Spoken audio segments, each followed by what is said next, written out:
This is Judaism Unbound, episode 502, Yom Kippur 2025.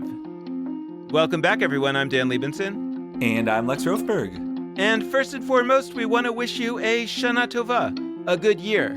We certainly need a better year than last year was, although it feels like we say that every year. Anyway, we hope your Rosh Hashanah was all that you hoped it would be. You may be listening to this episode just before Yom Kippur or just after Yom Kippur. And we know from past years that many of you are listening to it on Yom Kippur. We try hard to make our Yom Kippur episode one that will help our listeners make some extra meaning out of this day. And so we're super excited to be joined today by Angela Buchdahl, the senior rabbi at Central Synagogue in New York City. Angela Buchdahl is one of the leading voices of American Judaism anywhere. Her high holiday services are probably attended and viewed by more people than any other services in the world. And while Angela Buchdahl is the right guest to have during the high holidays any year, this year is especially exciting because she's about to release a memoir entitled Heart of a Stranger, an unlikely rabbi's story of faith, identity, and belonging. And we highly recommend it to, well, anyone. Unfortunately, you won't be able to read the book during high holiday services this year because it's coming out on October 21st after the holidays are over. But you can pre-order it now wherever books are sold, or you can find the link to order it in our show notes for this episode. The beginning of the book's description reads as follows. From the first Asian American to be ordained as a rabbi, a stirring account of one woman's journey from feeling like an outsider to becoming one of the most admired religious leaders in the world.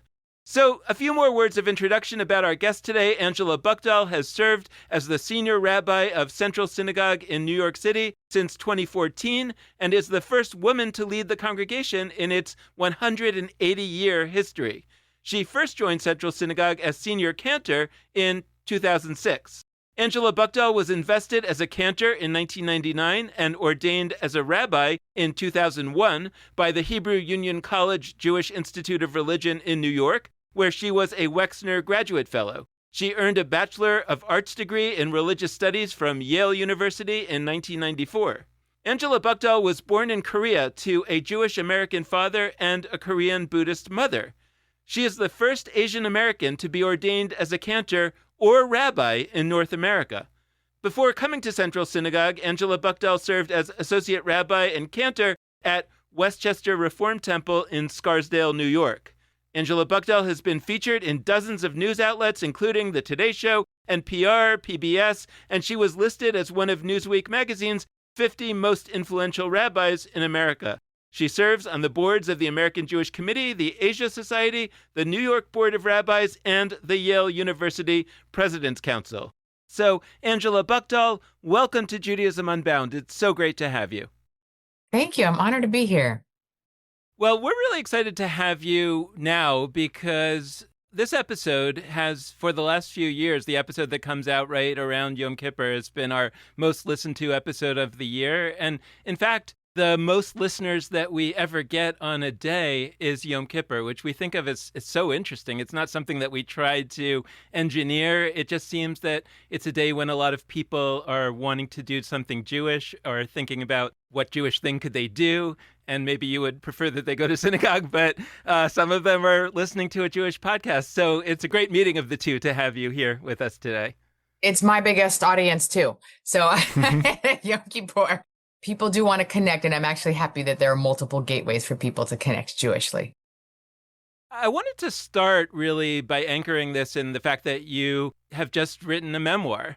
And what's interesting to me about that at this time is that on the high holidays on Yom Kippur, we often talk about this idea of a cheshbon nefesh, the idea that we should spend this time of the year thinking about a cheshbon nefesh means an accounting of the soul.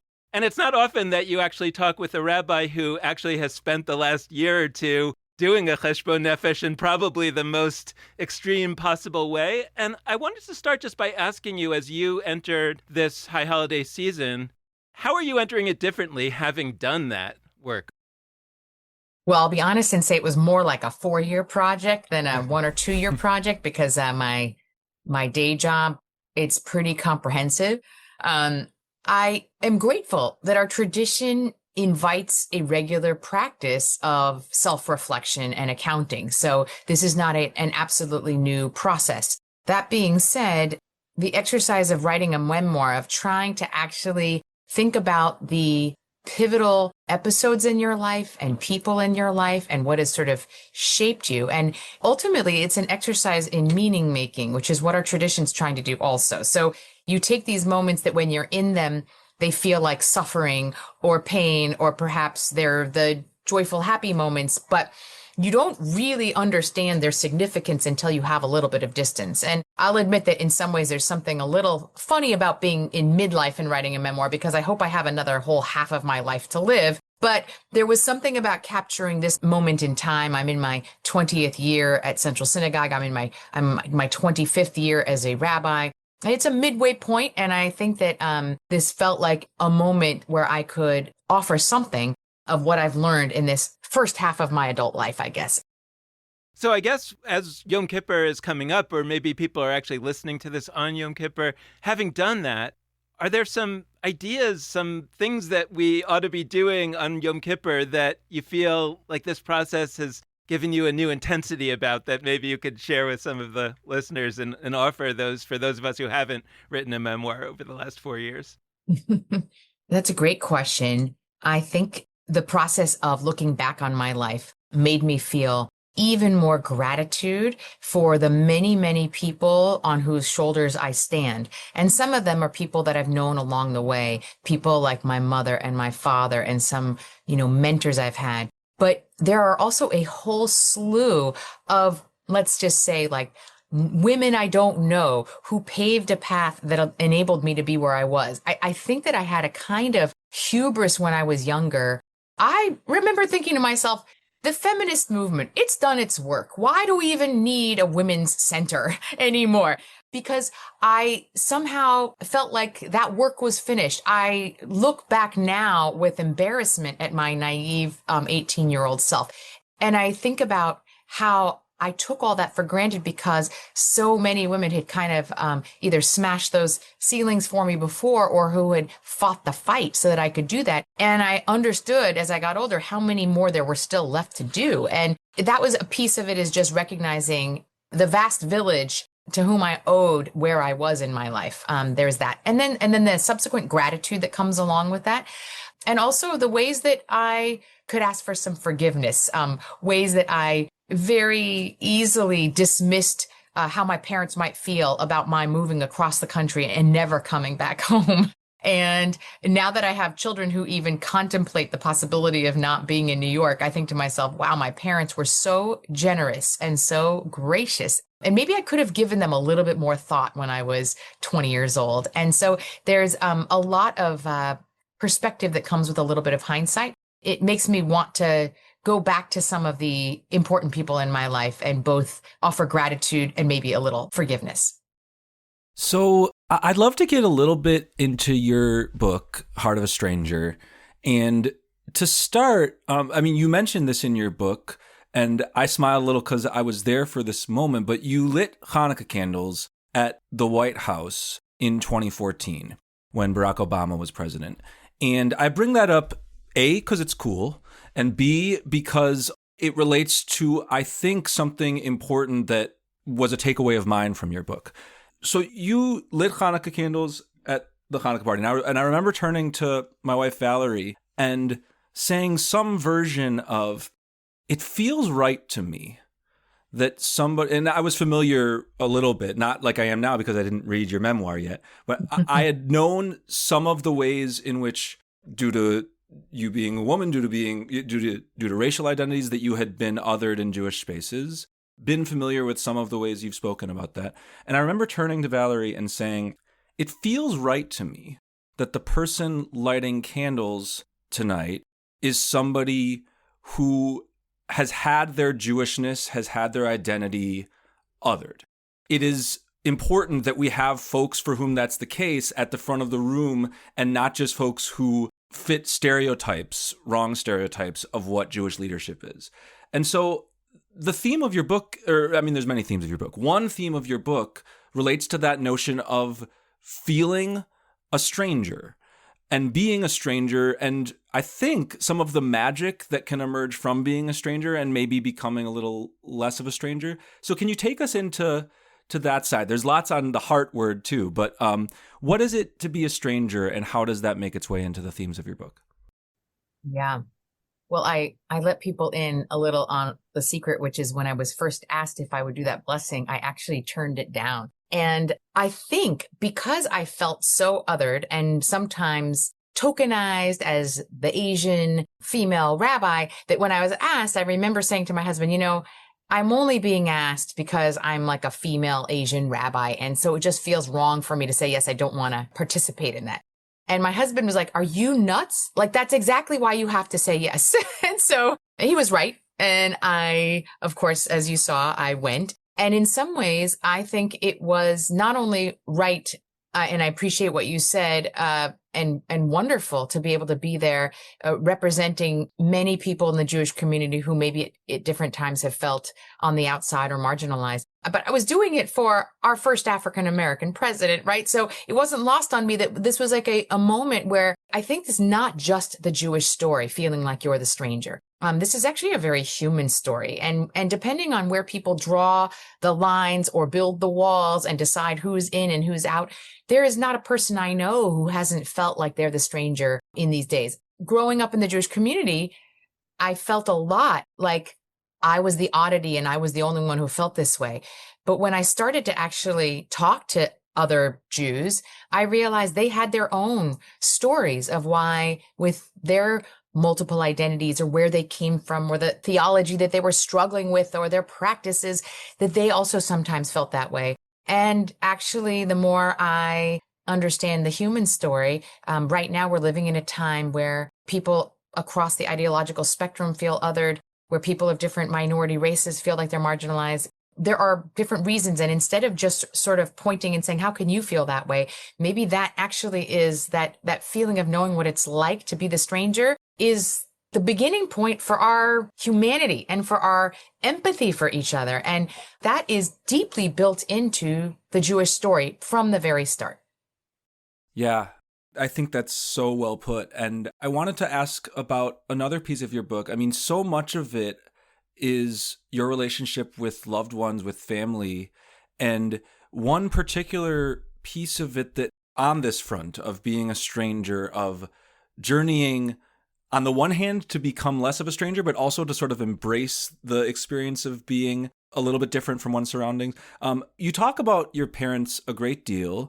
And I it's one of those where I feel like I know them at the end. And your father, there's multiple points where we hear about how he connects so deeply to your mother's Koreanness and to Korean culture. And with your mother, there are a number of poignant moments where we hear about her connecting to Judaism, even though, again, that's so your mother being Korean, your father being Jewish and not Korean. That really was powerful to me, because what I sensed there was this experience where they're not only like being quote unquote supportive to one another. I hear that a lot in interfaith conversations. And as a rabbi who's in an interfaith relationship myself, I have a lot of those. There's this idea of like, well, we can support each other across religious difference. We also can actually share religious experience and cultural experience across difference and have it be meaningful, and it doesn't have to threaten our identities. And I think both of your parents, it seems, sort of lived into that. And so I'd love to hear a little bit more about how they might have modeled what it looks like to be a stranger to a culture at one point, but actually grow to appreciate it as one's own, or at least as important to them through family.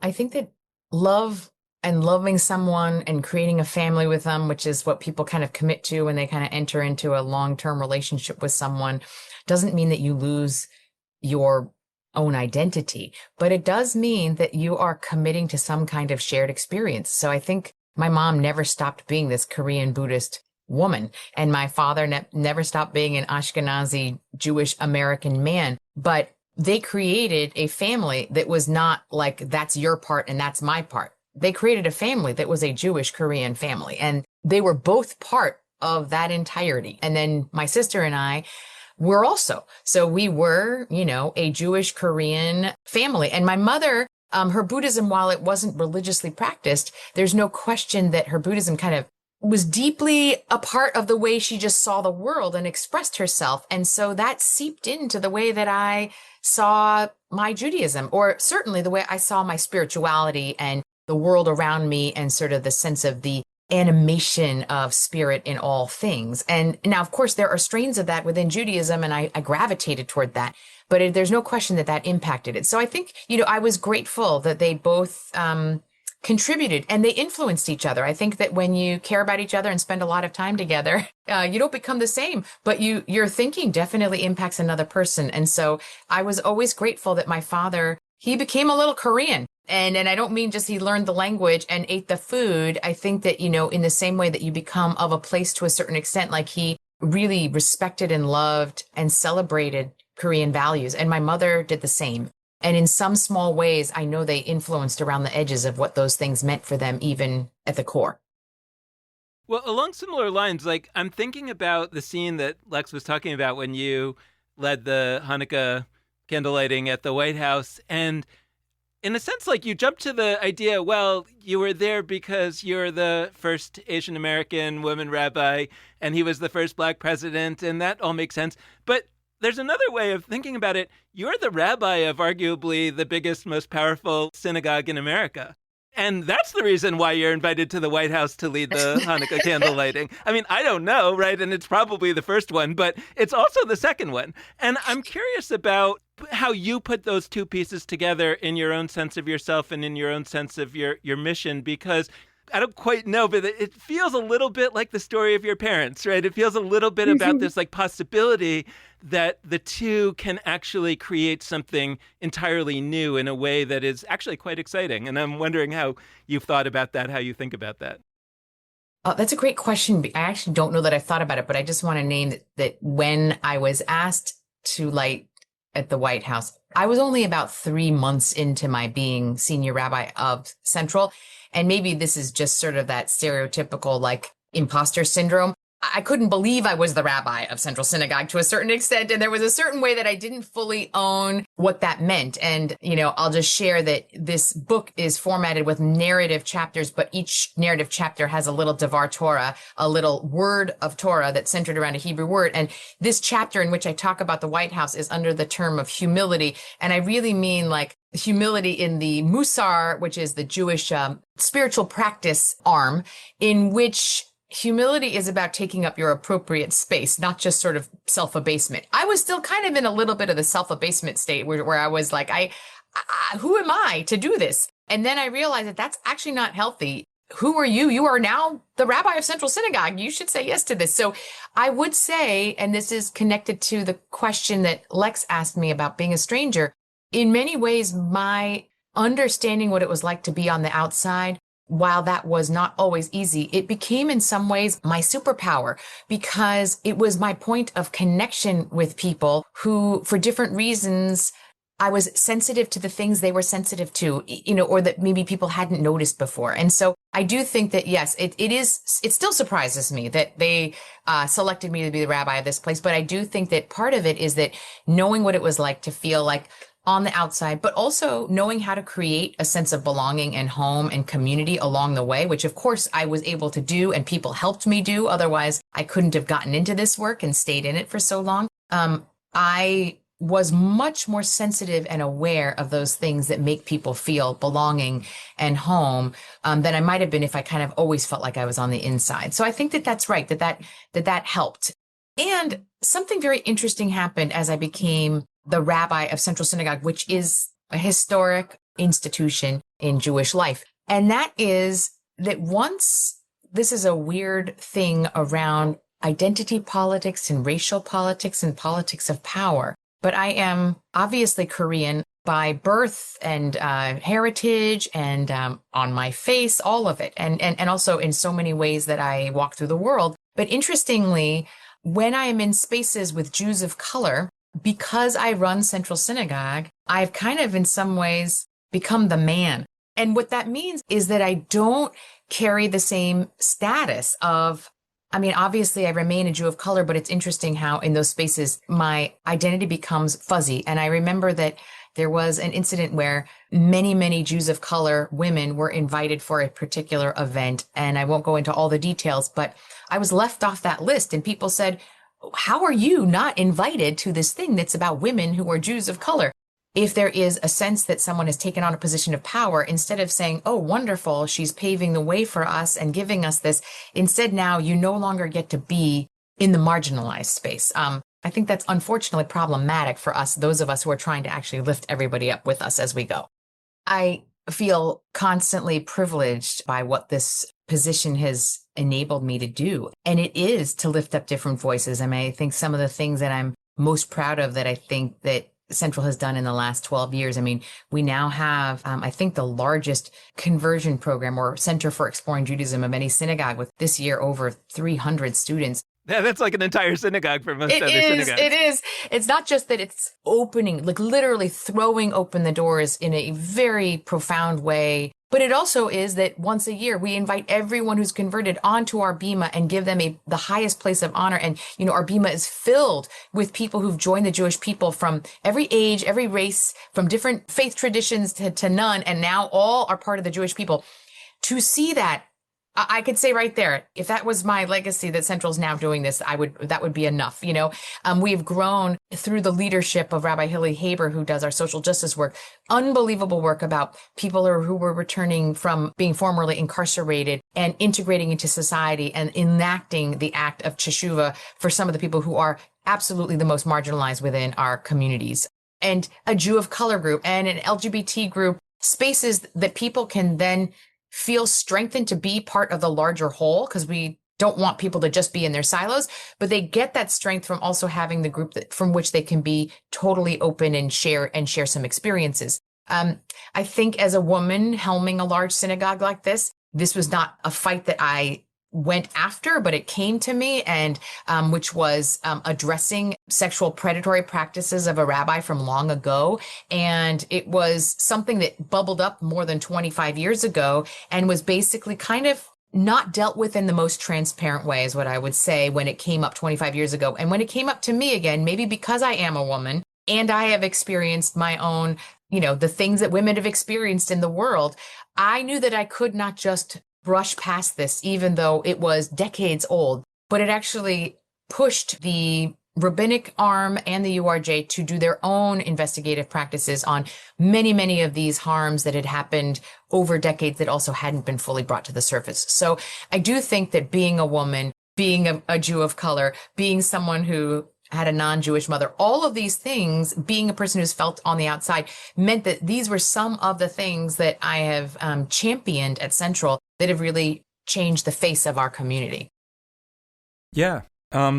So another moment from your book that I really want to dwell in a little, especially because our listeners are listening on Yom Kippur, and I think in a counterintuitive way, or some of them are. To those of you listening post Yom Kippur, you're welcome here too. Or pre, but like there's a beautiful moment where I think it's early in the book, where you're walking on a mountain or up a mountain with your family, and your mother, she reminds you, I think as you're like having lunch, be one with the mountain. In effect, you are part of the mountain, and you have this reflection where at first as a kid you're like, what do you mean I'm part of the mountain? But then you realized, or maybe in retrospect now you realize, that somebody else observing from afar, they're seeing you, but like it's not differentiated. Their perspective on your body is not that it is somehow separate from the mountain, in the same way that the snow on the mountain is part of the mountain. And I thought it was this beautiful reflection. And I will say, I often find meditations on like losing the sense of barrier between one's self and one's surroundings powerful. But I also think that there's a way that Jews actually do resonate with it. I think for a lot of folks, like be one with the mountain would hit them as like, oh, that's hokey, that's kitschy. What, like if I said that to a room full of Jewish folks in a lot of contexts, I don't think folks would roll their eyes. They wouldn't be disrespectful, but they'd be like, okay, fine.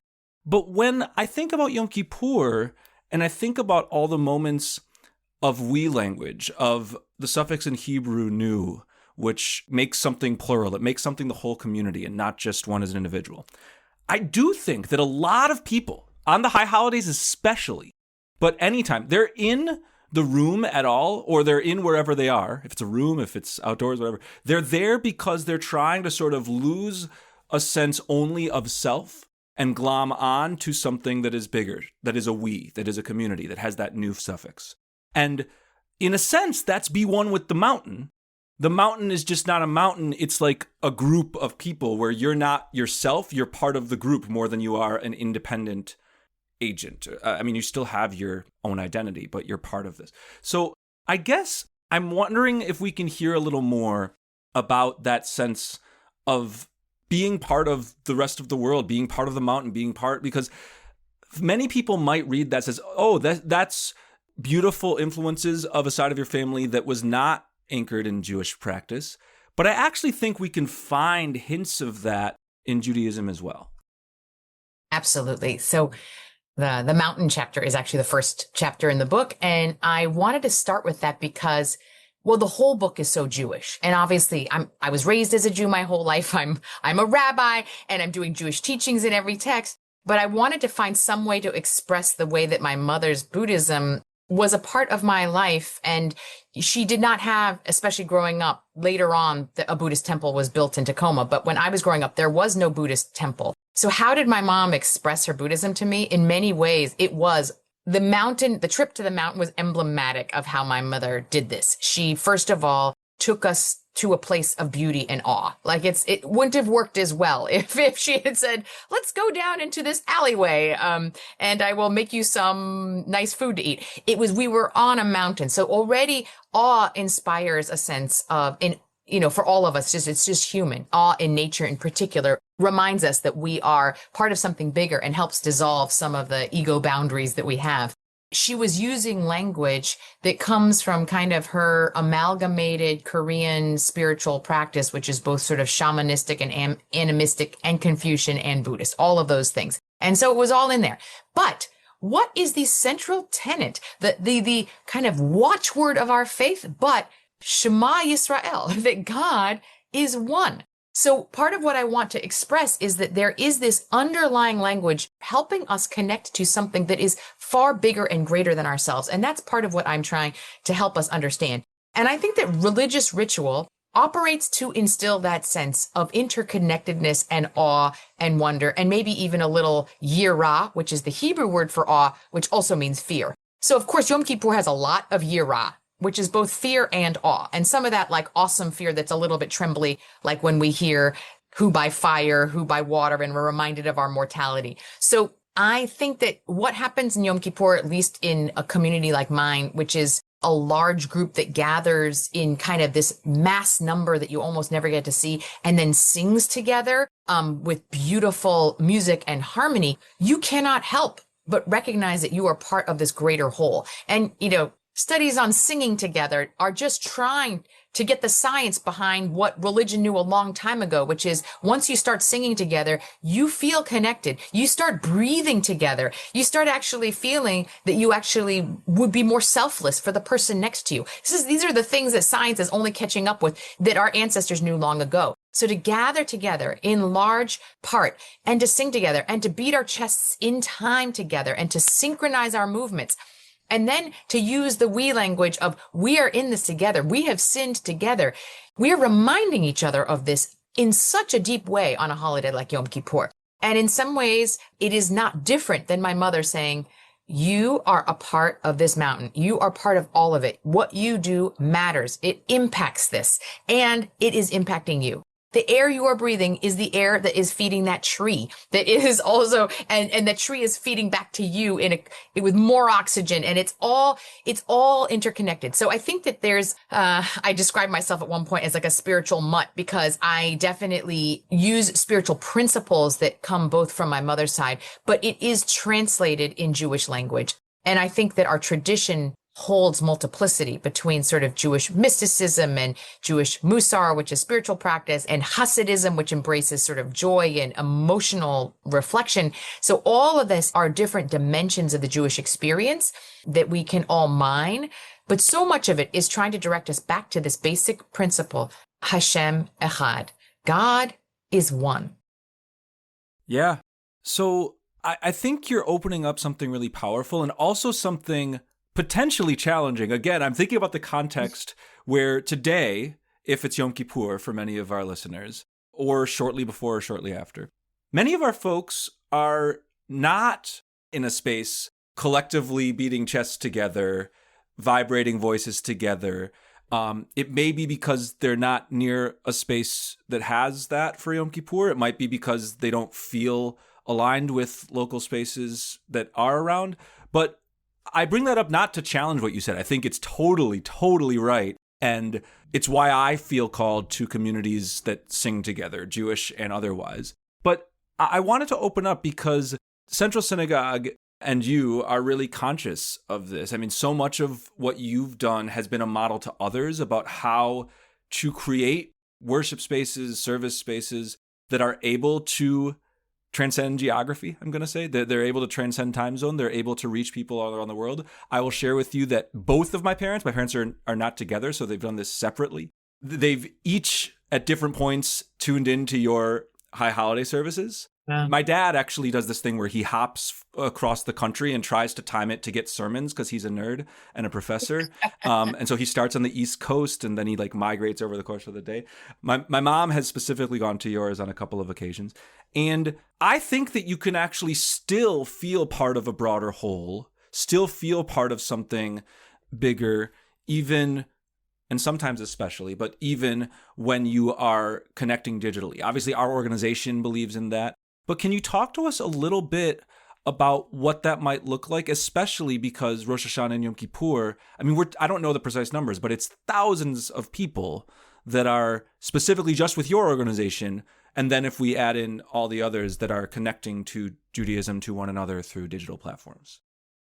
Yeah, I've been stunned and humbled by the ability for people to feel deeply part of community through live stream, which is, wherever they are and through a screen. I was fortunate that my predecessor, when there was a terrible fire in Central's sanctuary, which was in 1998, way, way before anyone was doing any kind of live streaming, when they rebuilt the sanctuary and dedicated it in 2001, they wired it for a future that did not yet exist. But they just had sort of the foresight, let's wire this thing for That's so future. mystical. That's like what Judaism should do. That Yes. teaching of wiring for the future. I feel like wiring for the future. And they did that. And I'm so grateful to, the foresight of my predecessor and the team of people who thought about this. So we started actually live streaming more than 15 years ago, although it was then extremely primitive, a little tiny box on your screen. Then we got a little high definition camera. We got the box bigger, but none of this was great. But we already started to see people joining us from places before the pandemic hit.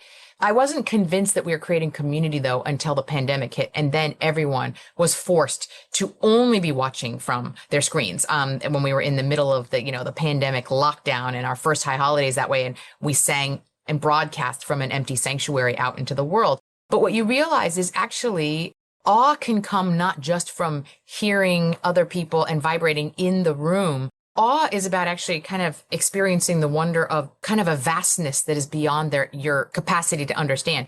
The vastness of that audience of people coming in from 100 different countries, that was awe-inspiring as well. And then I think if you're connecting with a liturgy that is hundreds, if not thousands of years old, you are actually connecting across a vastness of time, like a time continuum that is also awe-inspiring. So I don't want to say there's only one way into that awe. For some people, your awe might be going to a mountain and just feeling the awe of that. For some of you, it might be tuning in and recognizing that you are connecting with a community that's actually gathering from all over the world. Or it might be that you take a few prayers and you do them yourself and you're connecting to ancestors who no longer are here, but said these same prayers. All of those are possibilities because I really don't think there's only one gateway in. And so I think that I would encourage people to find, as we say, the spiritual technologies that you can have, that you can access from where you are, that speak to you the most. And, if you want to join Central, the live stream is free and open to everyone. And we would, of course, welcome you. And there are many, many other synagogues who are doing the same thing, and they are beautiful. And it might be that some of them speak to you more.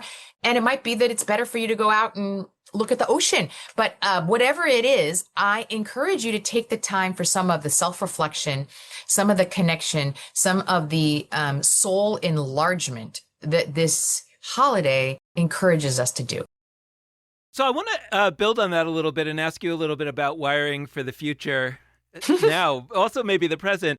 I'm interested in understanding a little bit of what you have done with a program that you have called The Neighborhood, and there might be additional programs beyond that that kind of take it to the next level, and they say, how can we help the people that are engaging primarily digitally and that are seeing our services digitally? How can we help them build community? So that's something that you're doing now that I'm very interested in.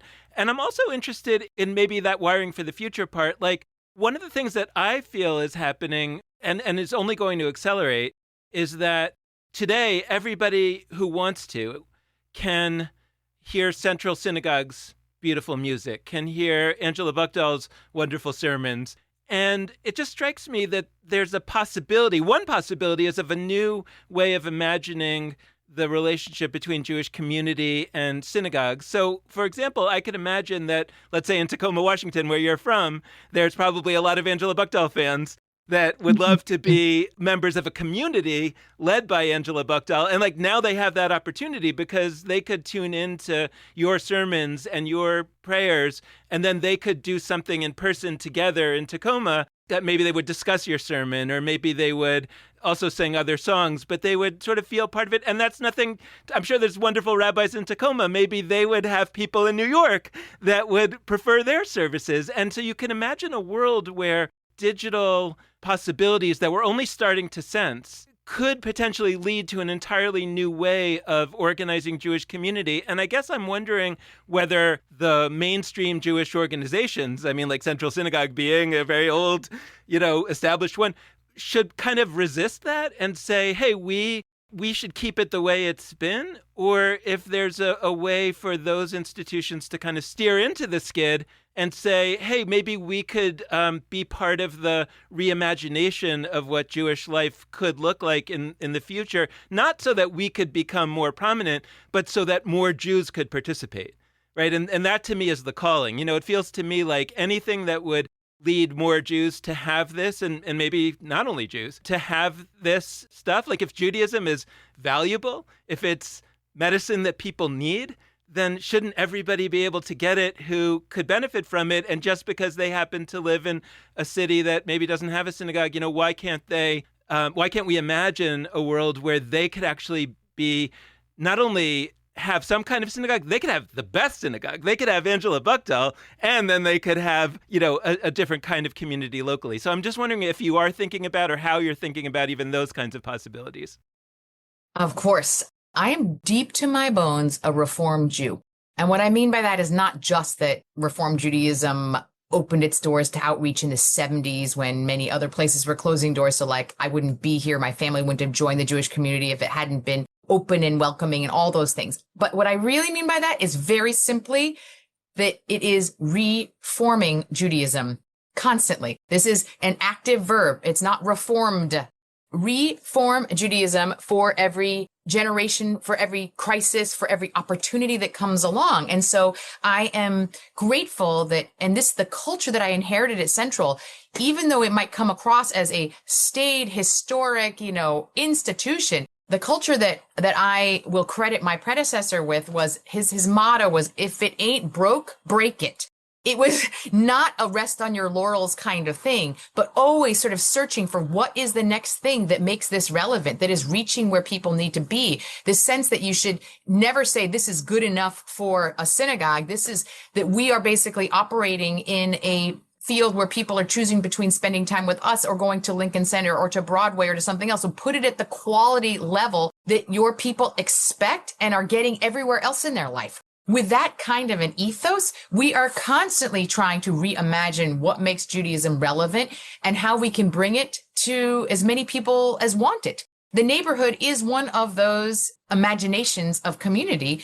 I will be honest with you that to a certain extent, it was somewhat reactive in that over a decade, even before the pandemic, but especially after, we had so many people who just said to us, you are our Jewish community now. This is where it's my lifeline. And for many of them, it literally was their Jewish lifeline. They lived in places where they were not anywhere near a synagogue. They lived in the middle of Wyoming or some place where there wasn't a Jewish community nearby. Or perhaps they would say, I'm gay, but the only community is not welcoming of me. Or they would say that I'm in an interfaith family and I don't feel comfortable in the one really traditional synagogue here. There were lots of reasons that people found their way to us and felt that this was their community. I will also add that a third of the people in our neighborhood belong to another synagogue, and we encourage belonging. So I resisted doing something like the neighborhood because I wasn't convinced for a long time that you could actually create community. I thought that you could kind of maintain if there was already a previous connection and that people could watch it with like a sort of a passive TV watching kind of thing. But what I didn't understand until the pandemic was that no, people were actually deeply engaged and this was their community and they wanted to engage more and they kept asking. And so we felt like, okay, we've got to do this. And it's really been quite amazing. And it has stretched our whole conception of what it is to be part of Jewish community. I think one of the more powerful pieces is that many of them self-organized into smaller groups. So there are groups within the neighborhood who are studying Hebrew together. There are groups that do book group together. There are groups that, do voting rights registration together and do activism, even though they're in disparate places, but they want to do it with each other as Jews. So it's been fascinating to see what is possible in this brave new world. But here's what I will say. There's still something that can't replace the person who can take a walk with you on your birthday or bring a casserole over to Shiva or just give you a hug when you're having cancer treatments. Like it's just, there's something that is missing from an experience that is not local. We see ourselves as one part of a larger ecosystem, which we think are engaging people more deeply in Jewish life. We hope we are not, for people who are doing this virtually, we hope we are not the final destination. It's clear that people want some way of saying not just I belong, but this is who I am. I'm a member, or I'm a friend of, or I'm a neighbor of. And so it becomes, you realize, and maybe it shouldn't surprise me, it becomes part of our identity, not just, none of us want this to be transactional. It's not just about writing a check. It's somehow wanting to feel like you're part of it. It's very moving to me. Yeah, absolutely. It's really cool hearing your reflections on the ways people are connecting across geography and also the importance of connecting not across, but like in one's own geography. I want to get to a key phrase of your book, and I think, although you can speak to this yourself, of your life, but of boundary crossing. The phrase boundary crossing is used like all the time in Jewish life, and I love that. Like it's really awesome, but it's one of those where like it's used in a metaphorical way so much that we forget there's like a literalness to it. Like people actually can cross from one place to another. It's not only that we're boundary crossing across denominations or boundary crossing across demography or theology or identity. It can be like literally going from one place to another. The literal boundary crossing of your life from the state of Washington to the Northeast, like selfishly, I find that as somebody who grew up in start with the fact that I was born in Seoul, Korea, and literally boundary crossed from across the world to America. Kal v'chomer, all the more so. Yes, we're in, again, this high holiday season where Yom Kippur has this mantra, you say, for me it's a mantra, which basically says, Anu matirin lehitpalel im ha'avaryanim. We are permitted to pray with, it's usually translated transgressors, those who transgress. Transgress is a verb that means to cross boundaries. We are permitted to pray with boundary crossers. I often like to translate it. The word in Hebrew for with, im, is the same Hebrew as the word for people, like a people group. So I like to say anu matirin lehitpalel am ha'avaryanim, which is like, we are hereby permitted to pray, comma, people of transgression or people of boundary crossing. And so I'm curious your reflections on boundary crossing, and specifically with that prayer, and again in the Yom Kippur spirit, that moment feels to me like it could be one. I haven't seen that many communities do this, but it could be one where we look out and say, hey, y'all, a bunch of you in this room are boundary crossing tonight. Some of you are not Jews and you're here. We hope that you can have this be a sacred experience for you too, however that's conceptualized. Like this prayer, we could mobilize, like we're actually, to the extent you want to be included. Not everybody wants to be included as part of the we in the space, but like, you're part of this. And also maybe those who have been made to feel like Jewish transgressors and like who are Jewish. This prayer could be seen as a call to them. I guess I'd just love to hear more about the boundary crossing piece of your experience from Seoul, South Korea to Washington to New York, and also the ways it connects to the high holidays.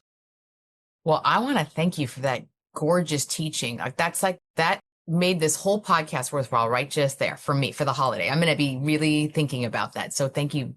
I want to remind us that word of crossing over, that is literally our origin story as Jews. I talk about this, but when Abraham and Sarah are first called to start our community, start our nation, our peoplehood, God calls them, Lech Lecha, you must leave your home, your birthplace, your family, and go to this place that I will show you. And when they cross over, they literally physically cross over the river Euphrates. That word, Ya'avor, which is also the word for transgress as well, but also boundary cross, is where the word Ivri comes from. So to be a Hebrew is literally to be a boundary crosser, right? And so yes, there are physical boundary crossings that happen for all of us, but there are also boundary crossings of societal expectations or maybe family expectations of like who you're supposed to be or how you're supposed to behave or what kinds of jobs you could do. Each one of us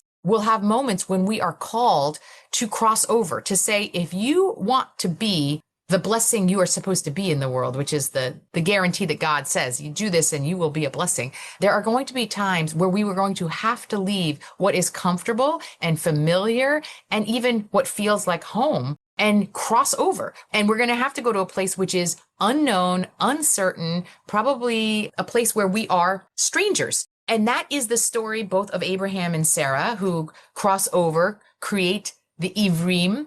It's actually the story of 2,000 years of being a diaspora people, that we are also, of course, constantly crossing boundaries into new places and feeling like we are the stranger wherever we are. And for many of us, it doesn't have to be just geographic. As I said, there are all lots of other kinds of boundary crossings that we make, and you spoke of many of them beautifully. And a theme that I really understood as I lived my life in the Jewish community and as I was writing this book and could reflect on it, is that I often felt sort of apologetic for the fact that I felt like I was the stranger and crossing boundaries. What I realized is that was where my deepest growth and learning resided. And for the Jewish people, I believe it's the same. So much of Jewish tradition is giving us the tools and teaching us how it is to live with the heart of a stranger and what it does for us, the empathy that it inculcates in us. As we say, you were the stranger, therefore do not oppress the stranger, right? It is all through our Torah, because we're supposed to know what that feels like to have crossed over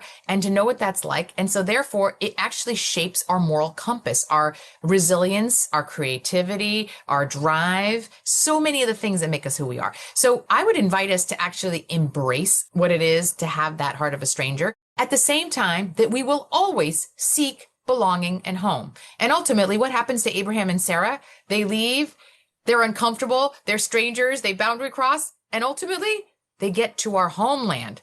So the irony is you have to sometimes leave home to find your truest home. This is also, by the way, what Bill Moyers would call like the hero's journey, that you have to leave and then you take this long into the netherworld of uncertainty and you have this like epiphany and learning and then you kind of have a homecoming. This is kind of the epic mythology of the Bible, of our lives, if we actually allow ourselves to follow that spiritual imperative to cross over when we're called.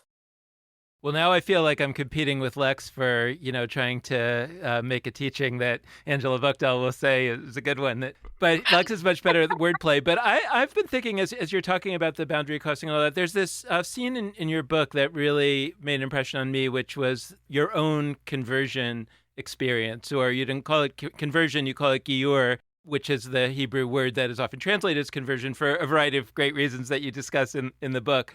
But what was so interesting to me about that decision and about that scene was that you did that at a time that the Reform movement, of which you're a part, already accepted you as a full Jew because the Reform movement has patrilineal descent and your father was born Jewish. And so there was no question within the Reform movement that you were Jewish, but you decided to do a formal conversion ceremony.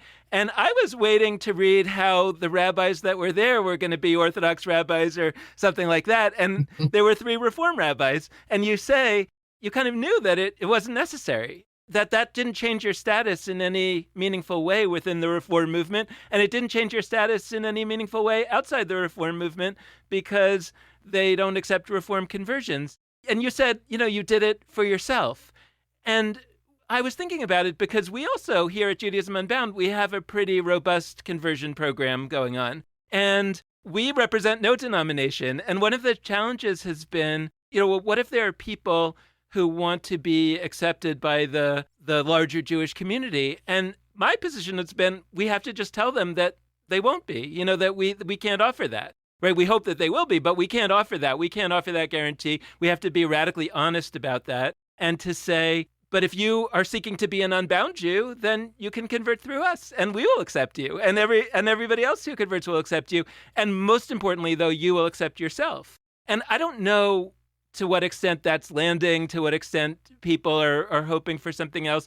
But for me, and a lot of the things that we've been doing at Judaism Unbound, because we also have a certificate program in Unbound Judaism, but what does that get you? It's like there's nobody accepts that as anything. And I've been telling the story, maybe it's the Wicked season, but it's because the Wizard of Oz and talk about a hero's journey. But the idea that at the end of the Wizard of Oz, spoiler alert, the wizard gives these medals to the Scarecrow and the Tin Man and the Cowardly Lion of brains and heart and courage. But the whole point of it is that they already had it. And so there was something valuable about what the wizard gave them, and yet it didn't do anything in an external way. And so I'm wondering if you could just kind of reflect on that, about your own story, about how you see that as a Reform rabbi vis-a-vis the other denominations, and kind of what you would say down the chain to, let's say, unbound Jews that say, well, the Reform movement probably won't accept you, but that's okay because it's really important what you believe about yourself.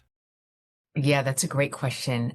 I would say that it meant 2 things for me. One, I was already on the journey towards becoming a rabbi. And part of why I wanted to be a rabbi is because I really already saw in my life that ritual had the power to be transformative. And so for me, going to a mikveh, which is an ancient ritual, with a Beit Din of rabbis, even if they were rabbis who already accepted me as a Jew, but basically taking the steps of a halachic giur, to me, was meaningful. It was, again, putting me in the continuum over generations of Jews who had used mikveh to do giur with a Beit Din of rabbis. I was putting myself in that continuum, even if I knew that for some it wouldn't matter. And just the ritual of plunging into those living waters. There was something that happened that I can't explain that is mystical and awe-inspiring.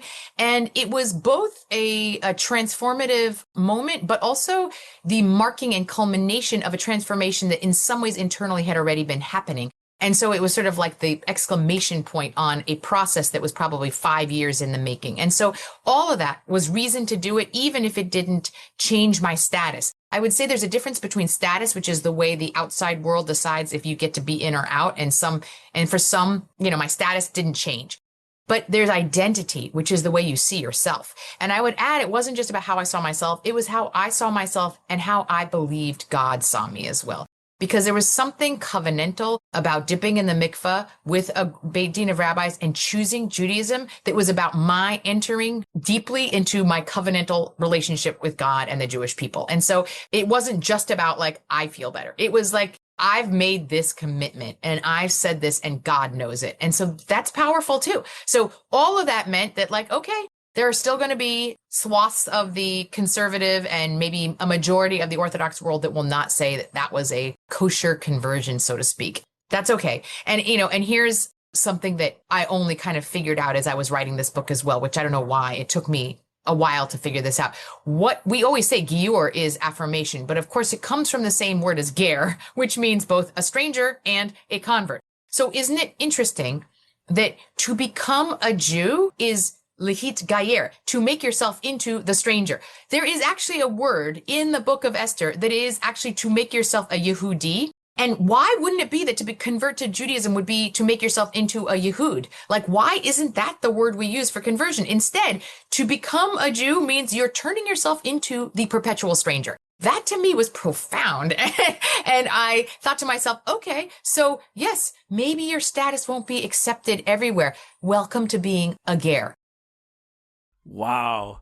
That's really, I mean, I've never thought about that. Like, it's almost like the best way to translate this would be estrange, which like in English doesn't work. Like it doesn't work, but you're right. Like, why is that the word they use for conversion? Not being the stranger, but making yourself into a Jew. Yeah. Thank you for that. Yeah. And shouts to the character Hagar, who's part of the High Holidays and also That's right. built on that same route. Exactly. So I have a question that, as it turns out, is well timed because it relates to the Devar Torah, the way your book's formatted. There's like a little piece of your reflection and then a Devar Torah for each chapter. And it's actually related to the Shevarim, brokenness Devar Torah, which comes directly after that Giur. It's in that chapter. Dan and I didn't plan that, but it worked out well. The question I have is that word Shevarim, which means brokenness, I won't say too much about it because I want to hear your words that you brought in that chapter, and our listeners deserve that too. But it's a key word of the High Holidays because it's one of the sounds of the shofar, and it specifically refers to a sound of the shofar that is not sort of the long blast. It's not a tekiah that's one sustained note, either tekiah gedola, the long one, or tekiah, which is a shorter but still one blast. It's a broken blast. Then there's one that's even more broken, the teruah, etc. But like the brokenness is part of the equation. It's something we invoke as we are striving to make ourselves more whole, which is really cool. And so as we close, I would love to hear your reflections on why we can find meaning in that brokenness. I can't quite articulate it. I'm hopeful that you'll be able to do it better, but it feels to me that the same impulse of embracing one's strangeness, finding the magic there, is also part of the impulse of perhaps embracing brokenness, not conceding that which is broken in our world, but embracing the ways in which brokenness is actually part of the fabric of the world. Well, so we just came out of Rosh Hashanah, which we also consider the birthday of the world. And often when we think of sort of the creation story, we go immediately to the Genesis text of, the creation of the world in 7 days and Adam and Eve, and then the fall from grace. And in many ways that sense, which I think particular is actually probably much more borrowed Christian language, but still, that we get kicked out of the Garden of Eden. And ever since then, we've just been trying to make up for a world that started out perfect that we human beings really messed up. But there is an alternative creation story that comes from Kabbalah, from Jewish mysticism. And in that original story, God has to actually contract tzimtzum into these vessels, because if God is everywhere, there's no room for creation. So God contracts so that there's space to create something that's not God, and puts God's self into these vessels, but these vessels cannot hold God's primordial power and light. And so these vessels shatter everywhere. So the creation story, according to Kabbalists, is that these shards that have God's divine sparks in them get scattered all over the world. And our job is to find these broken shards and tikkun them, to make tikkun olam, we say, which is like a repairing of the world. But it's essentially, it's trying to put back together what was fundamentally broken.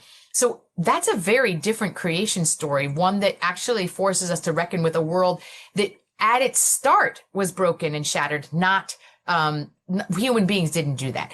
And the invitation there is to understand that the brokenness is actually the tool that we use to become our best selves. There's an incredibly beautiful teaching from a rabbi that says there's nothing more whole than a broken heart. And I end with the quote of a more modern day prophet that talks about brokenness. But actually, we often are apologizing for all the things that we think are our limitations, our weaknesses, our physical ailments. And we often don't think about the fact that those are often the things that make us who we are, that create our sensitivities. And it's in many ways connected to that sense of what it is to be the ger as well. So I invite us to think about the brokenness as something that we can hold on to, and that those cracks are what enable us, as the prophet Leonard Cohen says, to let the light in. And so the invitation of the shofar is to shake us a little bit from our reverie and to invite us to break some of those things that feel whole, but also to make whole the things that feel a little bit broken. Thank you so much for joining us, Angela Buchdahl. This has been a fantastic conversation. Thank you so much. Wishing everyone a sweet, a healthy, a peaceful new year.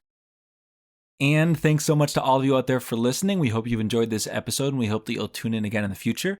Of course, wishing you all a Shana Tova, a Happy New Year, and a meaningful Yom Kippur, however you observe it. This is a heightened time of year, one to think about introspection, of improving ourselves, our communities, our world. It's tough in many ways, but we also hope that you experience it as meaningful.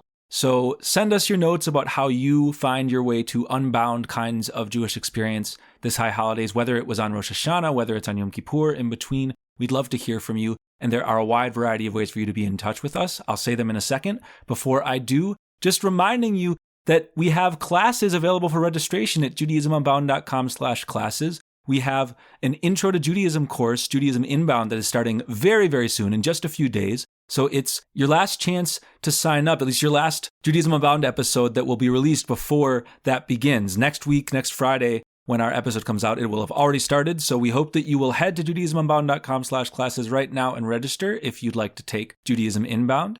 There is financial aid available, as always, which you can access at that same page. So we hope that you'll consider that class. Also, there are other classes you can sign up for that will be beginning in about a month. You can learn more about those at judaismunbound.com/classes as well. And in general, just keep an eye on that page as we release different new opportunities for you to take longer, shorter kinds of learning and unlearning classes in our Yeshiva.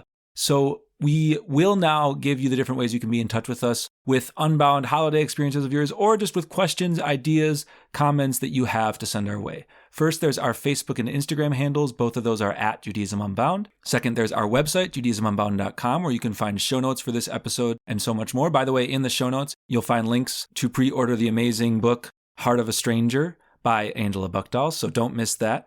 And we'll send a reminder when the book is released in mid-late October for you to just order, not pre-order anymore at that point. Also, in addition to our website and our social media handles, you can email us at dan@judaismunbound.com or lex@judaismunbound.com. We so love hearing from our listeners, whether it's about high holidays, our podcast generally, our work beyond our podcast, anything else. So be in touch in any of those ways. We are so grateful to be journeying through this new year with you. Thank you so much for listening. And with that, this has been Judaism Unbound.